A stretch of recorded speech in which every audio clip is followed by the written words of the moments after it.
በስመ አብ ወወልድ ወመንፈስ ቅዱስ አሐዱ አምላክ አሜን።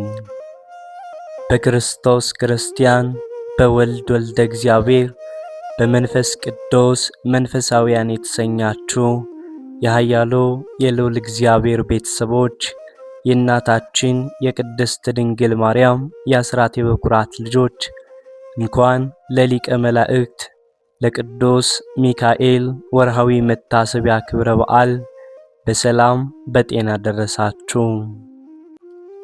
ዝክር ሚዲያችንን ቤተሰብ ካልሆናችሁ ሰብስክራይብ፣ ላይክ እንዲሁም ሼር በማድረግ ዘውትር ወደ እናንተ የምናደርሰውን ይህንን ጣፋጩን የሕይወት ቃል መንፈሳዊ ድግስ እንድትመገቡ ስንል በልዑል እግዚአብሔር ስም በትህትና ቃል እናሳስባለን። ከሊቀ መላእክት ከቅዱስ ሚካኤል ረድኤቱ በረከቱ አማላጅነቱ ጥበቃው የለየን፣ አሜን።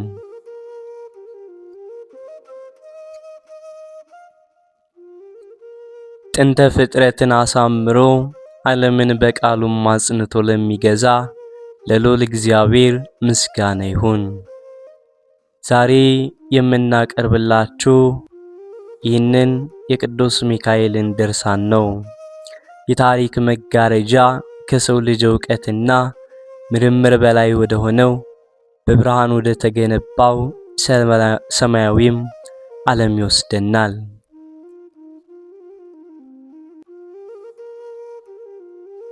በዚያ መላእክት አምላካቸውን ባለማቋረጥ በሚያመሰግኑበት ቅዱስ ስፍራ በትህትናው ከፍ ከፍ ያለ በመታዘዙ የጸና በአማላጅነቱ ደግሞ በሰው ልጆች ዘንድ እጅግ የሚወደድ አንድ ታላቅ ስም አለ። እርሱም ቅዱስ ሚካኤል ነው።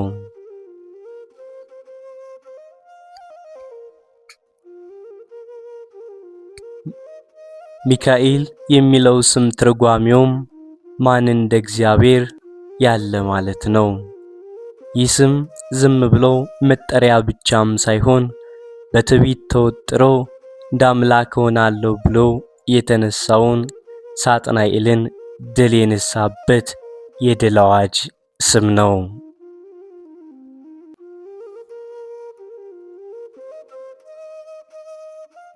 በሰማያት ሰልፍ በሆነም ጊዜ ሰላም ትሕትናን ሰንቆ የወጣው ቅዱስ ሚካኤል ዛሬም ድረስ ለሰው ልጆች የሰላም ዘበኛ፣ ለታመሙት ፈዋሽ፣ ለታሰሩት ደግሞ ፈታኝ ሆኖም ያገለግላል። ከኖህ መርከብ እስከ አብርሃም ቤት፣ ከአብርሃም ልጆች ጉዞ እስከ ቅዱሳን ሰማዕታት ገድልም ድረስ የዚህ ታላቅ መልአክ ስም የገነነ ነው። እርሱ በባህር ላይ ለሚጓዙ መሪ፣ በምድረ በዳ ለሚሰቃዩም ጥላ፣ በፈተና ውስጥ ላሉት ደግሞ ብርቱ ረዳት ነው። ዛሬም በዚህ ትረካችን ስለ ቅዱስ ሚካኤል ማንነት፣ ስለ ተራዳይነቱ፣ በቤተ ክርስቲያንም ስላለው ታላቅ ክብር በጥልቁም እንመለከታለን።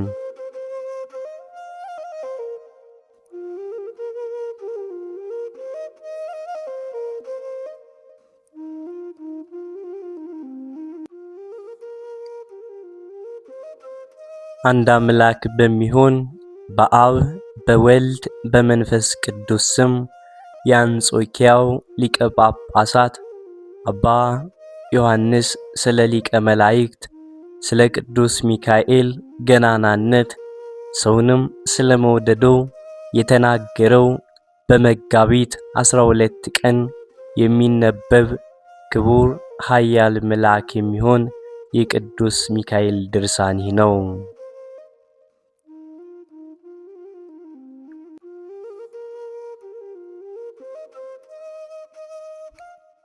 ከዚህም አያይዞ ስለ ሰንበት ክብር ተናግሯል።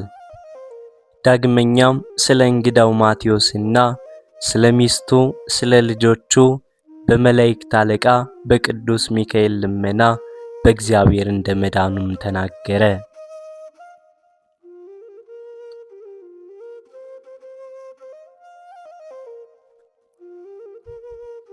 የመላእክት አለቃ የቅዱስ ሚካኤል ፍጹም ልመናው ከኛ ጋር ይኖር ለዘላለሙ አሜን። ሊቀ ጳጳስ አባ ዮሐንስም እንዲህ አለ። ወንድሞቼ ምዕመናን፣ ንዑድ ክቡር ዳዊት የዚህን በዓል አንድነት የተናገረበት የምስጋና ቃሉን ስሙ። ዛሬ ደስ ብሎት ድምጹን የሚያሰማ እንደዚህም ያለ ተናገረ። የእግዚአብሔር መልአክ እግዚአብሔርን የሚፈሩትን ሰዎች ባጠገባቸው ሆኖ ይጠብቃቸዋል።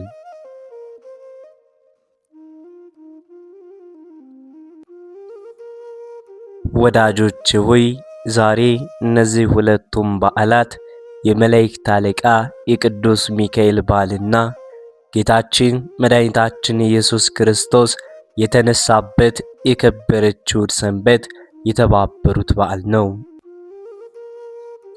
እነሆ ታላቅ ጸጥታም አየሁ፣ የሚከለክለን ሁከት የለም። ነገር ግን እናንተ ሁላችሁም የምነግራችሁን የትምህርቴን ነገር ትሰሙ ዘንድ ተዘጋጁ።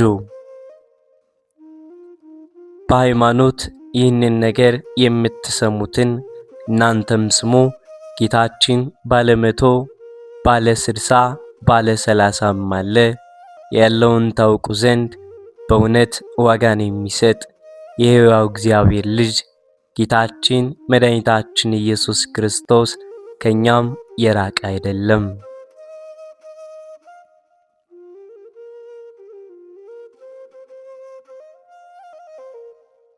እውነትን ድህነትን ሁሉ በተመላ አንደበት ሁሉ ሦስቱ በእኔ ስም በተሰበሰቡት እኔም በእነሱ መካከል አለሁ ብሎ ተናግሯልና ፈጣሪያችንም ከኛ ጋር ከሆነ እንግዲህ የሚያመሰግን ታላቁ ዳዊት ደስ ብሎት የተናገረውን እንቀበላለን። እግዚአብሔር በምድር ሁሉ ንጉሥ ነውና እግዚአብሔር በአሕዛብ ሁሉ ላይ ነግሷልና ልብ አድርጋችሁ አመስግኑ። ወዳጆች ሆይ ዛሬ የመድኃኒታችን በዓል እንደሆነች እወቁ።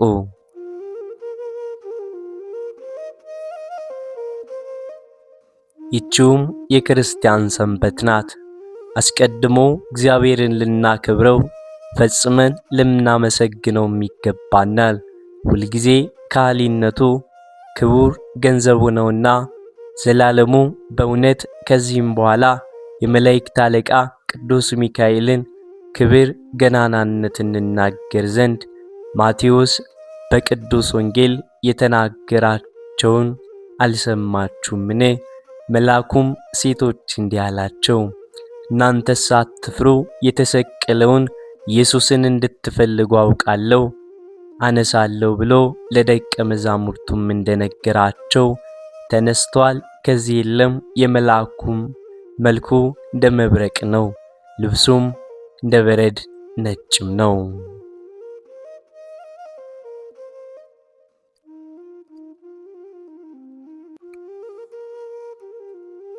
ይህ የመላእክት አለቃ ቅዱስ ሚካኤል ነው። ወዳጆች ሆይ ዛሬ በዓሉን እናደርግም ዘንድ ጌታ በእኛ መካከል አለና የመላእክት ወገን ሁሉ የቅዱስ ገብርኤልንና የቅዱስ ሚካኤልን በዓል ያደርጋሉ። ስለ ሰው ልጅ ወገንም ሁል ጊዜ ወደ እግዚአብሔር ይለምናሉና እግዚአብሔርም በቅዱሳን መላእክት ጸሎት የሰዎችን ኃጢአት ይቅር ይላቸዋል።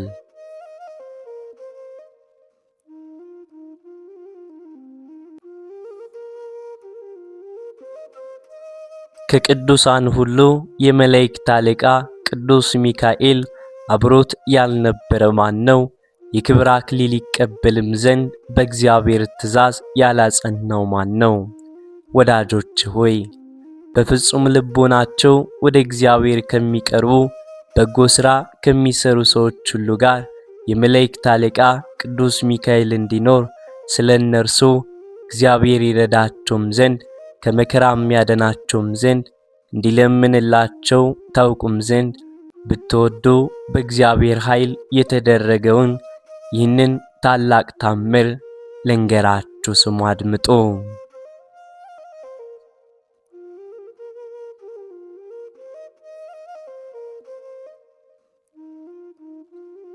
በቂልቅያም አውራጃ ከሚኖሩ ሰዎች ቀድሞ ያላመነ ቂሶን የሚባል አንድ ሰው ነበረ። እጅግ ባለጸጋም ነበር።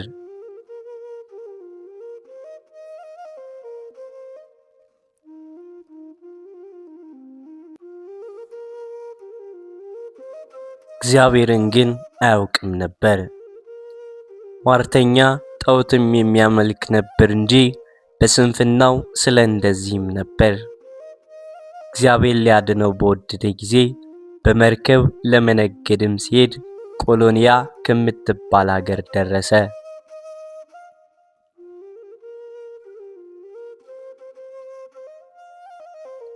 የዚህ ሀገር ሰዎች ግን እግዚአብሔርን ያመልኩ ነበር። በዳር ወርም በአራተኛው ቀን ከዚያ ደረሰ።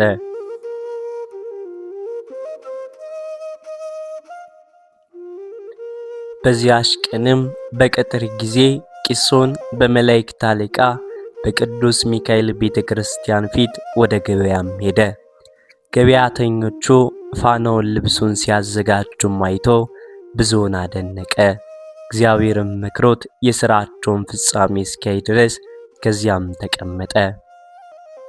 ያን ቀን ማለት ህዳር 12 ቀን በመሸ ጊዜ በበዓሉ ዋዜማ በዚያ ቦታ የተሰበሰቡ ሕዝብ ሁሉ የሰርክ ጸሎት ሲያደርጉም አያቸው። ያማረ ምስጋናም ያመሰግኑ ነበር። ይህም ሰው ካየው የተነሳ ብዙ አደነቀ። ብዙ ከማየቱም የተነሳ በቤተ ክርስቲያኑ ደጃፍ ላይም ተኛ፣ ሰላሙን አገኘ።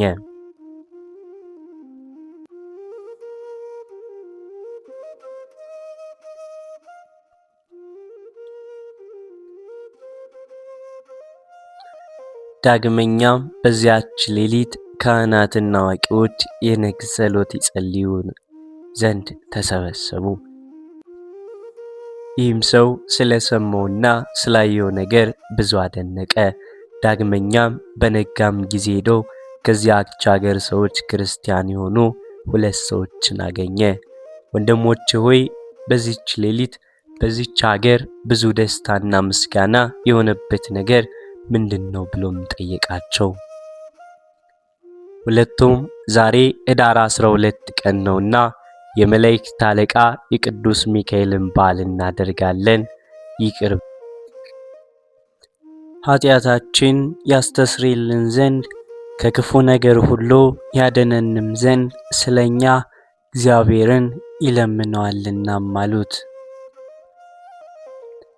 ያ ሰው ከእርሱ ጋር እነጋገር ዘንድ ከክፉ መከራም ሁሉ ያድነኝ ዘንድ እንደለምነው ወዴት አለ አላቸው።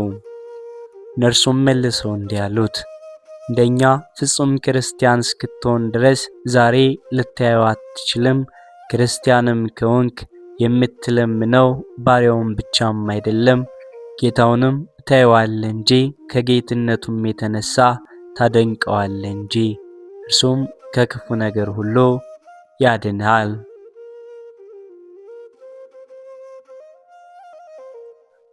ያም ሰው ወንድሞች ሆይ ክርስቲያኑን ዘንድ ከናንተ ጋር ውሰዱኝ፣ ወቄት ወርቅ ሰጣችኋለሁ፣ ከናንተ ጋር አንድ ለመሆን ልቦናዬ ወደ ሃይማኖታችሁ ተመልሷልና አላቸው። እነዚህም ሰዎች መልሰው እንዲህ አሉት፣ አባታችን ጳጳሱ እስኪጸልይልም ድረስ በአብ በወልድ በመንፈስ ቅዱስ ስም እስኪያጠምቅህና እስኪያትምህም ድረስ እንደኛ ክርስቲያን ልትሆን አትችልም። ከዚህ በኋላ ግን ክርስቲያን ትሆናለህ አሉት። ነገር ግን አባታችን ጳጳሱ ጸሎቱን እስኪፈጽም ድረስ ታገስ፣ ወደ እርሱ እንወስድሃለን፣ እንደኛም ያደርግሃል አሉት። እንደነገሩትም አደረገ። ያችንም ቀን ታገሰ። በነጋውም ወደ እነርሱ ሄዶ ደጋጎች ወንድሞቼ ሆይ የነገራችሁኝ እግዚአብሔር ለውለታችሁ ዋጋችሁን ይሰጣችሁም ዘንድ እባካችሁ ተቀበሉኝ አላቸው። እነዚህም ሰዎች ይህንን ሰው ወደ ጳጳሱ ወሰዱት።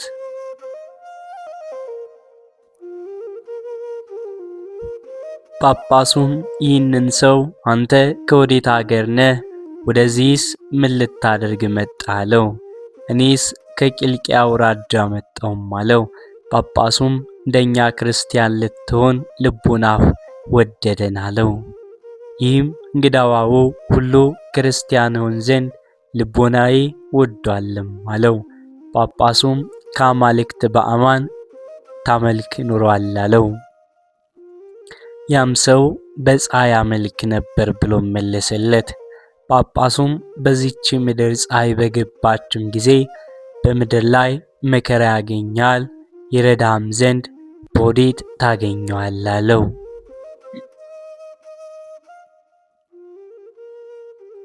እንግዳውም ይቅርታን ታደርግልኝም ዘንድ እንደዚች አገር ሰዎች ሁሉ አጥምቀ ክርስቲያን ታደርገኝም ዘንድ ማልዳለሁ ብሎ መለሰለት።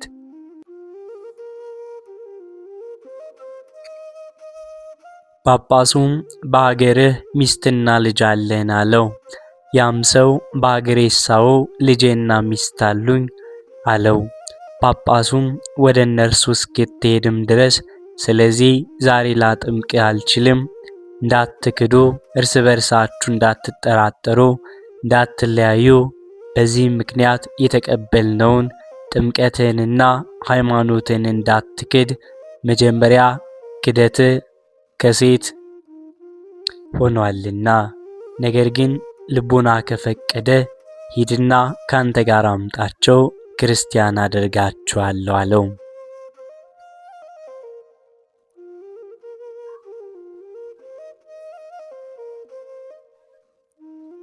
ይህም እንግዳው ከኤጲስቆጶሱ ተባርኮ ወደ አገሩም ሊሄድ ተዘጋጀ። ወርቶም ሄደ። እነሆ በጎ ነገርን የሚጠላ ሰይጣን ይህ ሰው ልቦናው ወደ እግዚአብሔር እንደመለሰለትም አውቆ ቀናበት። ከባሕሩም መካከል በደረሰ ጊዜ ጽኑ ነፋስ አስነስቶ ማዕበሉን ከመርከቡ በላይ እንዲወጣም አደረገው። ከመርከቢቱም መስጠም የተነሳ በመርከቡ ውስጥ ያሉ ብዙ ሰዎች ሞቱ።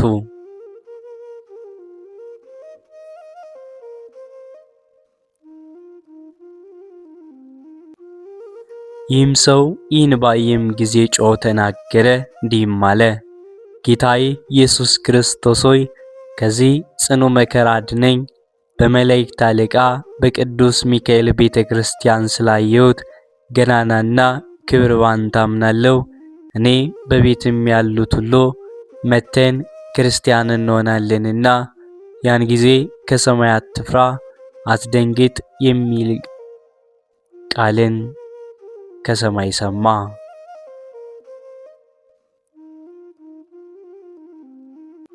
ያን ጊዜ የባሕሩ ማዕበል እስከ ታችም ድረስ ጸጥ አለ። መርከቡም በእግዚአብሔር ትእዛዝ ተካክሎ በቀጥታም ሄደ። ምንም ክፉ ነገር ሳያገኘው ሀገሩ ላይ ደረሰ።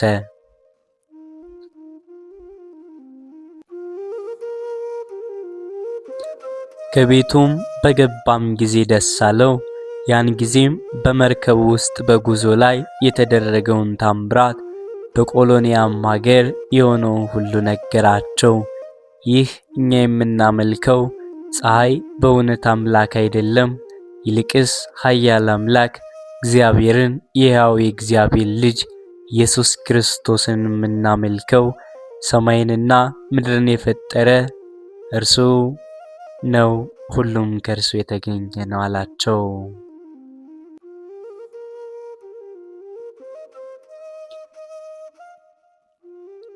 የመላእክት አለቃ የቅዱስ ሚካኤልንም ክብር ገናናነት ሁሉ ነገራቸው። ታላቁ ልጅም ብዙ አደነቀ። ያም ሰው ተነስቶ ወደ ሚስቱ ሄደና እንዲህም አላት፣ ብትሰሚኝ ተነስተሽ ከኔ ጋር እንሂድ፣ ክርስቲያን ሆነን ለክርስቶስ እንገዛ። ፈጽሞ ሁለት ልብ አትሁኚ፣ ልብሽም ካልወደደ እኔ አላዝሽም። እነሆ የተረፈኝ 12 ወቄት ወርቅና ብር አለኝ፣ እኔ እሰጥሻለሁ። አንቺም በሃይማኖትሽ ኑሪ፣ እኔ ግን ለኃጢአቴ ስርየትን ማገኝ ዘንድ ሄዳለሁ። ሚስቱም ጌታዬ በጎ ነገር አመለከትከኝ፣ ነገር ግን መልካም ነው። አንተ የምትሄድበት ጎዳና ሁሉ በእውነት መልካም ነው፣ እኔም ካንተ ጋር ሄዳለሁ አንተ የምትሞተው ሞት እኔም ካንተ ጋር እሞታለሁ። ሁሉም እንዲህም ተስማምተው ወደ መርከብ ወጡ። እግዚአብሔርም በፍቃዱ ተረድቶ ቆሎንያ ወደምትባል ሀገር አደረሳቸው። ቀድሞ ወዳገኛቸው ወደ ሁለቱም ሰዎች ሄደው ተገናኟቸው።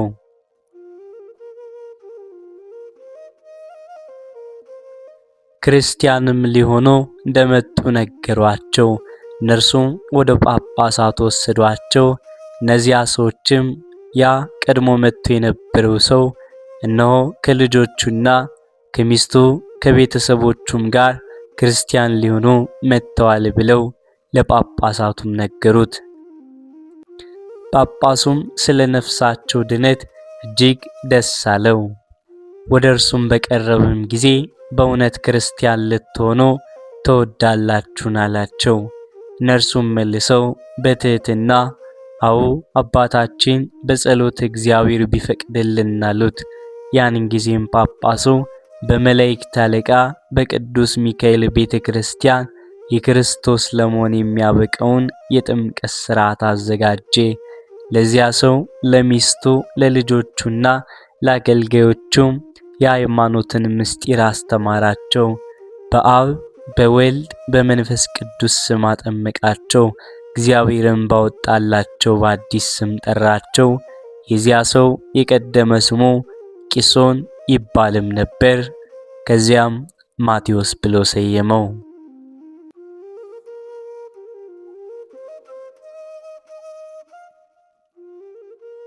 ሚስቱንም ሄራን ያላት። አራቱ ልጆቹንም በየስማቸው ጠራቸው። አንደኛውን ዮሐንስ፣ ሁለተኛውን እስጢፋኖስ፣ ሶስተኛውን ዮሴፍ፣ አራተኛውን ዳንኤል አለው። ቅዳሴ ተቀድሶ ከቅዱስ ምስጢርም አካፈላቸው። የክርስቶስን ሥጋውና ደሙን አቀበላቸው። ከተጠመቁም በኋላ ጳጳሱ የቀናቸውን የሃይማኖትን ነገር ያስተማራቸው። ወር ሙሉ ከእርሱም ዘንድ ተቀመጡ። እንግዳ ማቴዎስ ከደስታው ብዛት የተነሳ በእጁ ያገኘውን ገንዘብ ሁሉ ስለ ነፍሱ ድነት ለመላእክት አለቃ ለቅዱስ ሚካኤል ቤተ ክርስቲያን ሰጠ።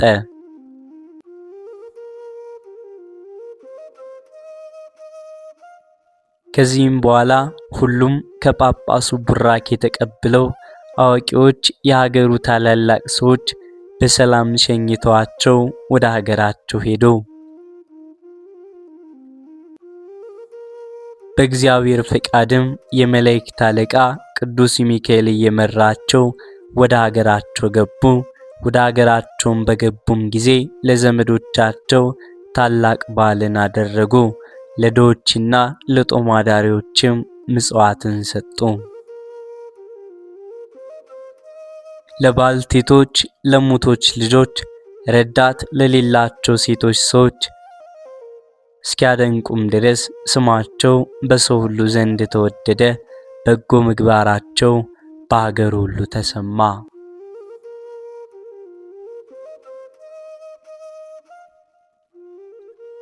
ከሁለት ወሮችም በኋላ ያ ሰው ማለት የተመረጠ በ11 ሰዓት የመጣው ማቴዎስ አረፈ።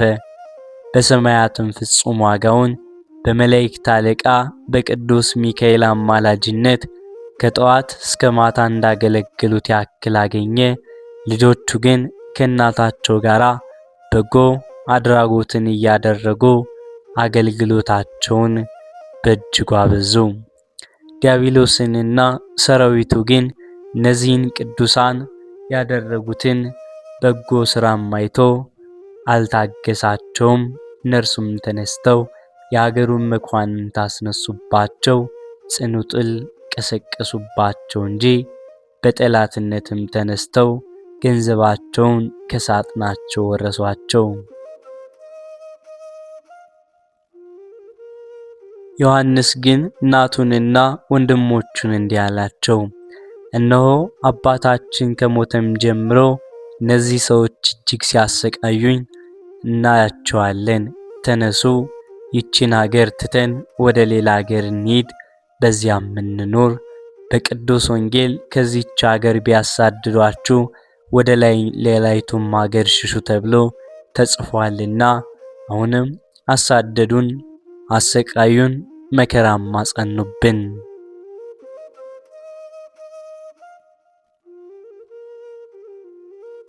ነገር ግን የእግዚአብሔር ፈቃድ ይሁን። ከዚህም በኋላ በስውር ተነስተው ገንዘባቸውን ይዘው ወደ ሌላም ሀገር ሄዱ።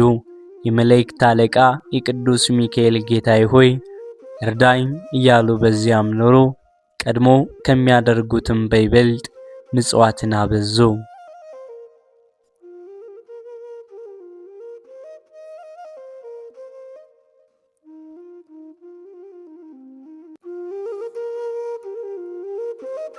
የመላእክት አለቃ ቅዱስ ሚካኤልም እንደማያሳፍረው አላወቅም።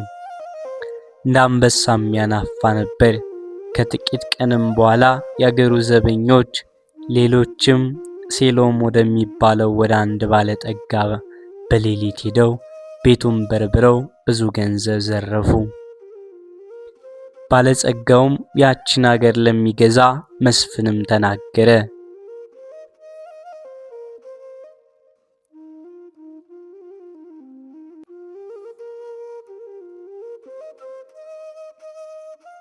መስፍኑ እንዲያድናቸው አዘዘና ወታደሮች ዘበኞች አዟቸው። የዚያን ባለጠጋ ገንዘብም ያሳዩአቸው ዘንድ አስረው ስለዚህ ነገር ብዙ መረመሯቸው። የነገሩም እውነት ለመገለጡ አስቀድሞ ሰይጣን በሽማግሌ ሰው ተመስሎ ከተማውን እየዞረም ያልፍ ነበር።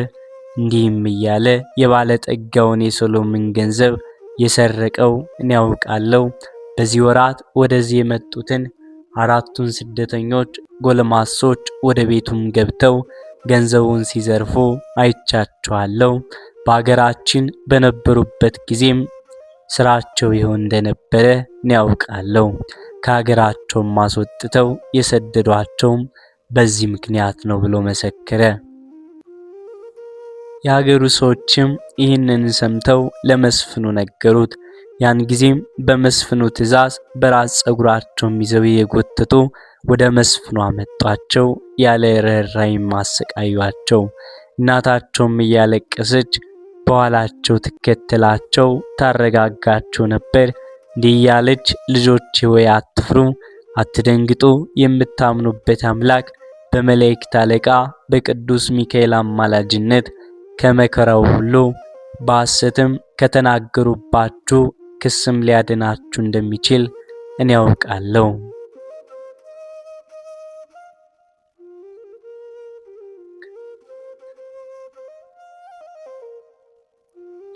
እርሷም ይህንን ነገር ተናግራ እነሆ ቃል ከሰማይ መጣ እንዲህም የሚል እናንተ የእግዚአብሔር አገልጋዮች ሆይ አትፍሩ፣ አትደንግጡ። እኔ አልለያችሁም፣ ለዘላለም ምንም ክፉ ነገር አያገኛችሁም። ከክፉ ነገር ሁሉ የምጠብቃችሁ እኔ የመላእክት አለቃ ሚካኤል ነኝና። ደርሰውም በመስፍኑ ፊት በቆሙም ጊዜ እነሆ የመላእክት አለቃ ቅዱስ ሚካኤል የንጉሥ መልእክተኛም መስሎ ከሩቅ መጣ።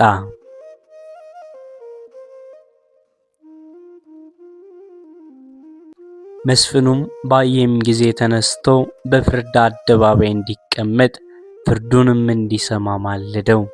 መስፍኑም ወደ ልጆቹ መለስ ብሎ እናንተ ቶሎ አምጡና ከሚፈረድባችሁ በፊት የባለጸጋውን የሴሎምን ገንዘብ ስጡት አሉት። የክርስቲያን አምላክ ሕያው እግዚአብሔር ምክሩን የሚገልጥበት የመላእክት አለቃ ሚካኤል በዚህም ሥራ ላይ እንዳልተባበርን ያውቀናል አሉት። የመላእክት አለቃ ቅዱስ ሚካኤልም መስፍኑን የባለጸጋው ገንዘብ በእውነት እንደሚገኝ እኔ ያውቃለሁ፣ የእነዚህን ሰዎች ትንሽ ወንድም ያዙና ወደ ዘበኞች ቤት አግቡት። ከዚህም በኋላ የመላእክት አለቃ ቅዱስ ሚካኤል ባከበረው በጌታዬ በኢየሱስ ክርስቶስ ስም የባለጸጋው የሴሎም ገንዘብ ይገለጥ ብሎ የሚጮህ በእርሱም አንድ ምክንያት እናገኛለን። ያን ጊዜ እግዚአብሔር በእውነት ኃይሉን ያሳያለው። ከዚህም በኋላ መስፍኑ የእነዚያን ሰዎች ወንድም የተባለውን ሕፃን ልጅ እንዲያመጡትና ቅዱስ ሚካኤል እንዳለ ወደ ዘበኞች ቤት እንዲያስገቡት አዘዘ። መስፍኑም እንዳዘዘ አደረጉት።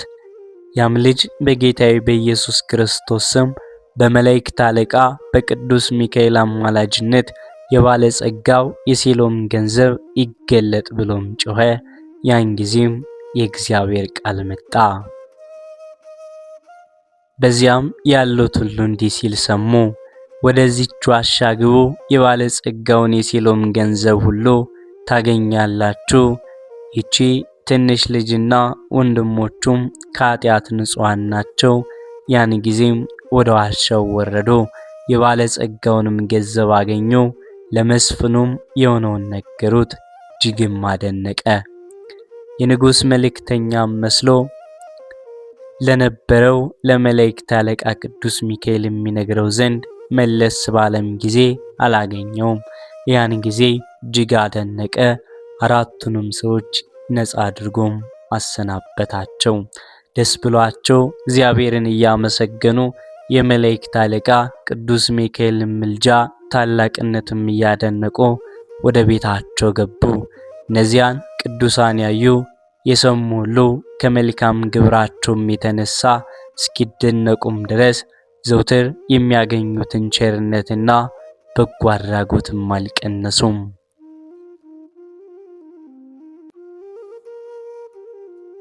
ከጥቂት ቀንም በኋላ አንድ ሰው ሁለቱን ሰዎች ከሚያስተዳድራቸው ንጉሥ ጋር አጣላቸው። አስቀድሞ መረመራቸው። ለወታደርም ከመሰጣታቸው በፊት መቶ ወቄት ወርቅ እንዲከፍሉ ንጉሥ አዘዘ። ነገር ግን የሚከፍሉት አልነበራቸውም። ስለዚህ የሚነዛን ሁለቱን ሰዎች ብዙ ጊዜ እንዲገርፏቸው አዘዘ። በዚያን ጊዜ ዮሐንስ በቅርብ አገኛቸው። የንጉሡም አሽከሮች ያለ ምሕረት ሲገርፏቸውም አያቸው።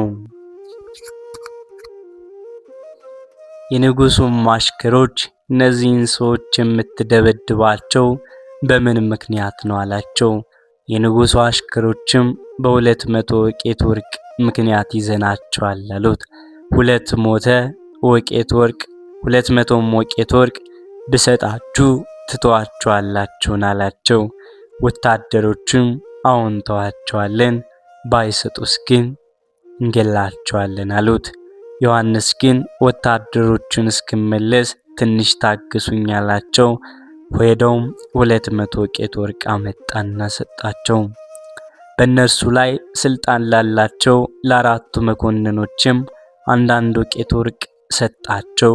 ሁለቱን ሰዎች ፈቷቸው። ዳግመኛ በጎ ነገር የሚጠላ ሰይጣን ስለ መልካም ስራቸው በእነዚህ ቅዱሳን ላይ ቅናት ቁጣን ስለተሞላ ሌላ ምክንያት አመጣ እንጂ ዝም አላለም።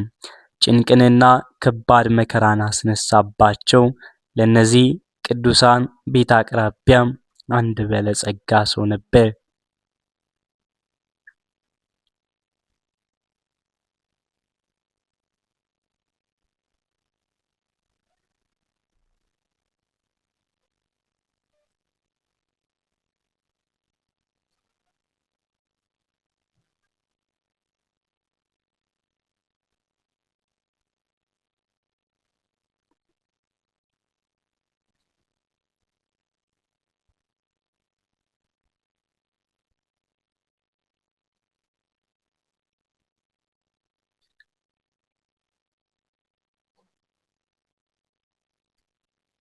በዚህችም ቀን የሊቀ መላእክት የቅዱስ ሚካኤል መታሰቢያ ነው። በዚህ በዓል ብቻውን የሚበላ የሚጠጣ ደስ የሚለው የራባቸው የጠማቸው ድሆች ጦም አዳሪዎችን ቸል የሚላቸው አይፈልግምና በዚህ በዓል ድሃው ከሜዳም ወድቆ በብርድ እየተሰቃየ በክብር ልብስ የሚያጌጥ አይፈልግም። ይህም በዓል ድሃው በሜዳ ወድቆ ባጌጡ ቤቶች የሚቀመጡለትን ሰዎች አይፈልግም። ይህ በዓል ድሃ በእስር ቤት የተጨነቀ በተድላ በደስታ ያለ ልክ የሚበላ የሚጠጣ ሰውን አይፈልግም። ይህም በዓል ድሃው ታሞ የሚረዳው የሚጎበኘው አጥቶ ሲጨነቅ ብቻውን ራት ወይንም ምሳ የሚያደርገውን አይሻም። በወንጌል የተጻፉት እነዚህ ትእዛዛት የሚሉት ይህን ነው። አሁንም ወንድሞቼ በቀና ልብ የመላእክት አለቃ የቅዱስ ሚካኤልን ስም እንጥራ፣ ከእግዚአብሔር ጸጋን ይለምንልን ዘንድ። ዳግመኛም በመላእክት አለቃ በቅዱስ ሚካኤል አማላጅነት በጌታችን እናት በሁለት ወገን ድንግል ቅድስት ክብር በምትሆን በእመቤታችን ድንግል ማርያም አማላጅነት በዓለም ሁሉ ከእግዚአብሔር ዘንድ ምሕረትን እንደሚሰጥ እነግራችኋለሁ። አሁንም ስለዚህ በዓል የሚገባ ምስጋናና መስግን። ምስጋናን ለመፈጸም ጊዜው ቀርቧልና ፍጹም ምስጋና የሚገባውን ጌታችን አምላካችን መድኃኒታችን ኢየሱስ ክርስቶስን እናመስግነው። ሰማያዊ ከሚሆን ከቸር አባቱ ሕያው ሕይወት ከሚሆን ከመንፈስ ቅዱስም ጋራ ክብር፣ ጌትነት፣ ገናናነት፣ ጽን፣ ልዕልና፣ ስግደት የሚገባው እርሱን እናመስግነው ዛሬም ዘወትርም ለዘላለሙ አሜን። ወስብሐት